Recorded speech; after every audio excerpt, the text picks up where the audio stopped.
Ô, Débora, e nesse mesmo evento, no Rio de Janeiro, o presidente da Câmara, Hugo Mota, não bastasse ter ouvido esse sermão, entre aspas, acabou sendo vaiado no momento em que começou a discursar. O público também começou a gritar sem anistia. Vamos ver esse trecho. Excelentíssimo senhor presidente da República, Luiz Inácio Lula da Silva, cumprimentar aqui todos os ministros presentes, ministro Camilo Santana da Educação, que tem feito um grande trabalho à frente da educação brasileira, cumprimentar presidente Lula, as ministras Aniele Franco e a ministra Esther Dweck, cumprimentar os queridos deputados federais Lindbergh Farias, líder do PT, enfermeira Rejane, líder Talíria, líder do PSOL, cumprimentar o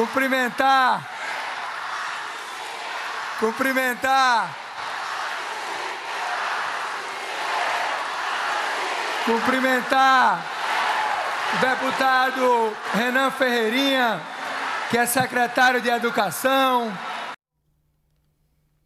E aqui, Theo já conosco em tela, porque a gente quer falar mais sobre outros assuntos também, sobre esse assunto e outros, mas só 2 pontos que eu queria destacar aqui. Primeiro, que o presidente Lula, politicamente, ele tem muito tato, é um craque. Você viu o que aconteceu? Vocês viram? Quando ele começou a ser vaiado, Lula vai até ele e abraça ele. Do tipo assim, ele tá comigo. Né? Pessoal, calma, ele é da banda, né? Ele está comigo. Para tentar, né, abafar esse constrangimento.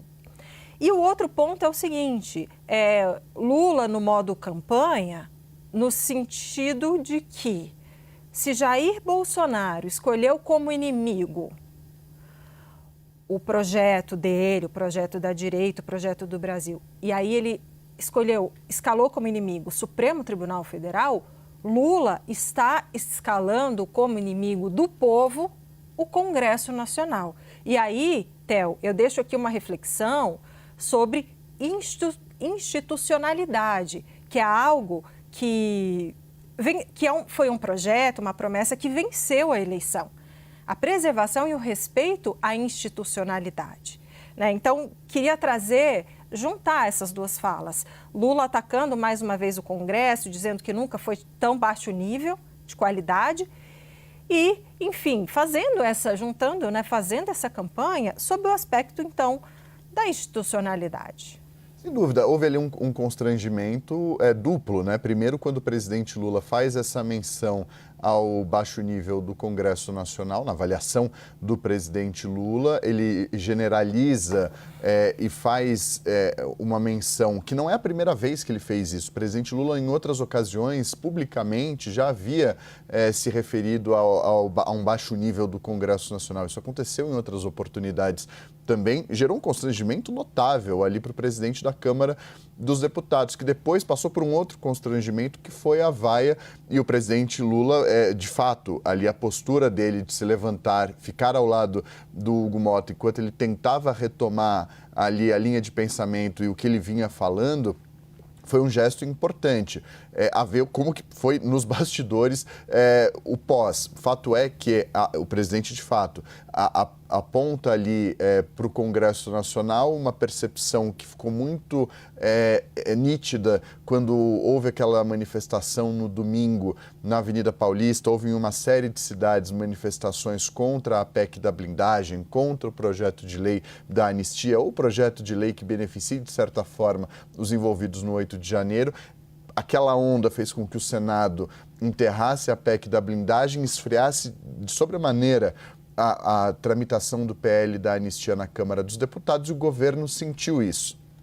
Tanto que o presidente reforça essa percepção que a parte da população tem com relação ao nível dos parlamentares, mas, obviamente, que institucionalmente não pega bem. É uma fala, a gente conversava sobre isso há pouco no Bastidores, que deveria ficar a portas fechadas, Lula com seus ministros, Lula com seus interlocutores, ou citar, obviamente, casos específicos.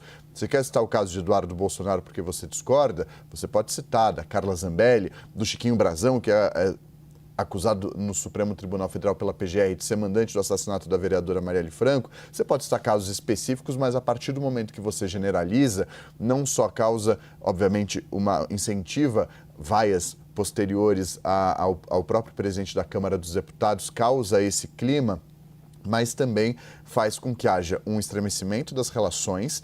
E não é só um deputado que ele está fazendo menção. Ele faz uma menção na frente do presidente da instituição, Câmara dos Deputados, mas que representa 512 deputados, que não só ele.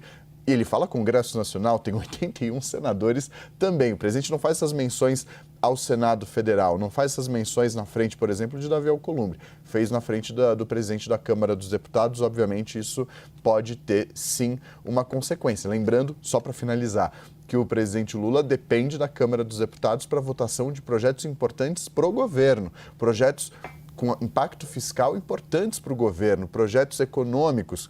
A gente está falando de LDO, da alternativa à MP do IOF que foi enterrada no Congresso Nacional, lá na Câmara dos Deputados, perdeu a validade. O governo ameaçou cortar emendas dos parlamentares, ou seja, a relação que nesses últimos 2 anos e meio nunca foi ótima, ruma, né, se direciona, vai num caminho para seguir não sendo boa e ter momentos, obviamente, de maior desgaste. Sem dúvida, e acho que vocês colocaram no ponto, né? Tanto o Theo aqui na análise, quanto a Débora quando chamou o Theo, desse ponto. Quer dizer, pode-se ter as divergências com determinados grupos políticos, ideológicos, de um lado ou de outro, tanto faz, né, qual a postura do presidente em relação à oposição no Congresso, mas ficou aquele clima, ainda que o presidente possa ter querido falar, olha, Malta, eu sei que você tem que lidar com determinadas figuras, etc., mas do jeito que soou, ficou ali um constrangimento inegável que ficou visível na cara de Hugo Motta.